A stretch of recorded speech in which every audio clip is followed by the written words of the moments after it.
Guys, चाहे आप exams की तैयारी करें या फिर आप इंटरव्यू के लिए तैयारी करें, ये 35 एमसीक्यूज सबसे ज्यादा इंपॉर्टेंट हैं जो कि हैं ऑब्जेक्ट ओरिएंटेड प्रोग्रामिंग पे यूजिंग C++।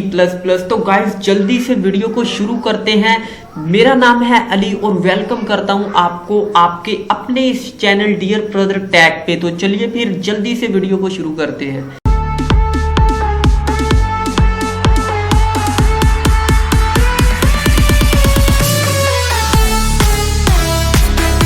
जी तो गाइस, सबसे पहला हमारे पास जो एमसीक्यूज है ना वो है ऊप स्टैंड फॉर। ऊप जो है इसकी फुल फॉर्म क्या है, तो वो है ऑब्जेक्ट ओरिएंटेड प्रोग्रामिंग। ठीक है, मैं बहुत दूसरा है a programming technique in which programs are written on the basis of objects is called. तो वो है हमारे पास ऑब्जेक्ट ओरिएंटेड प्रोग्रामिंग। मैं बहुत जल्दी से आपको समझाऊंगा, ठीक है, करवाऊंगा। C++ classes is similar to structure, ठीक है। C++ classes contains data member and methods। data member भी होते हैं और functions भी होते हैं जिन्हें हम methods कहते हैं, ठीक है। उसके बाद the member of a class object are accessed with, ठीक है। तो ये हम किसके साथ एक्सेस करते हैं, डॉट ऑपरेटर के साथ। उसके बाद which of the class members are accessible from anywhere। तो वो है हमारे पास पब्लिक को ही हम, हर कोई बंदा पब्लिक को एक्सेस कर सकता है, हर कोई फंक्शन वगैरह ऑब्जेक्ट वगैरह, ठीक है। which type of class member can only be used by its own methods and friends। तो वो है हमारे पास प्राइवेट, ठीक है। Which of the following is not a type of access specifier. तो वो है फाइनल। उसके बाद आ जाते हैं जी, which of the following provide a mechanism for declaring and initialising object. तो वो है हमारे पास जी कंस्ट्रक्टर फंक्शन, ठीक है। A specific occurrence of an object is called। तो वो है हमारे पास इंस्टेंस, ठीक है, B, ठीक है। The return type of constructor is, तो none। The return type of destructor is, तो वो है none। The constructor for a class is executed when तो फिर क्या, एन ऑब्जेक्ट इज क्रिएटेड। जब हम ऑब्जेक्ट को क्रिएट करेंगे हमारा कंस्ट्रक्टर फिर ही एग्जीक्यूट होगा। Which section of a class can a member function of the class access. तो वो है हमारे पास प्राइवेट, पब्लिक, प्रोटेक्टेड, ऑल है, ठीक है। ऑप्शन नंबर डी करेक्ट है। Which section of a class can a non member function access. तो वो है हमारे पास public.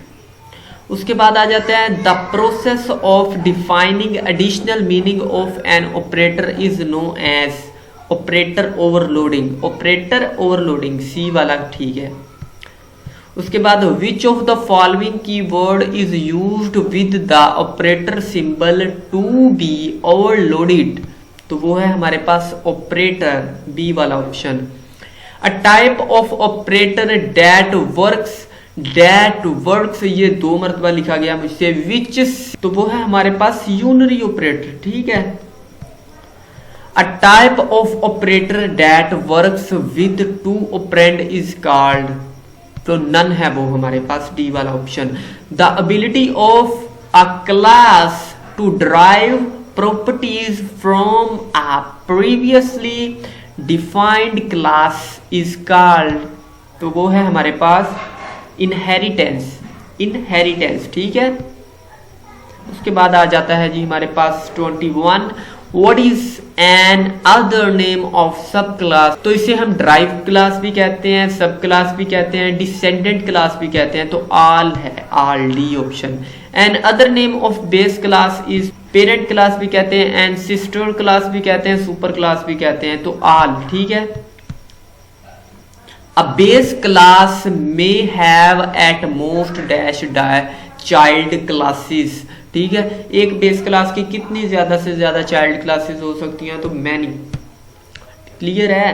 Which of the following members of a base class are never accessible to a derived class?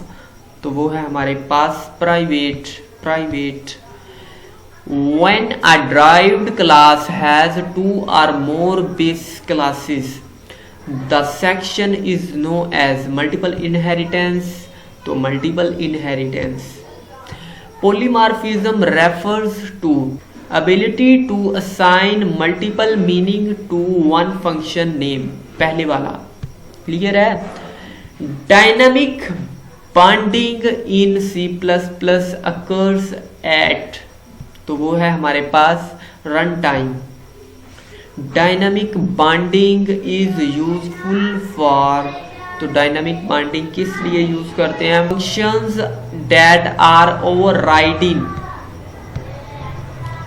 Functions that are dynamically bound by the compiler are, तो वो है हमारे पास B virtual. उसके बाद which of the following is valid template prefix, तो valid template prefix कौन कौन सी हैं? ये सारी की सारी हैं, ठीक है। Template class T, template class ME, template class T, class me, clear है। Which of the following is a correct template prefix, तो इसमें से करेक्ट कौन सी है? Template class T। A file is stored in, file किस में store होती है? हमारी हार्ड डिस्क में। Which of the following can be use to create files and write information to them, तो वो है हमारे पास ऑफ स्ट्रीम, क्लियर है। उसके बाद आ जाते हैं हमारे पास which can be use to create files, read data from them and write data from them, तो वो है हमारे पास एफ स्ट्रीम, क्लियर है, एफ स्ट्रीम। उसके बाद आ जाते हैं हमारे पास which of the following member function writes a single character to a file, तो वो है हमारे पास पुट, ठीक है। तो गाइज उम्मीद करता हूं आज की इस वीडियो में आपने कुछ सीखा होगा। अगर कुछ सीखा है तो चैनल को सब्सक्राइब कर दो और वीडियो को लाइक कर दो। मिलते हैं नेक्स्ट वीडियो में, टेक केयर।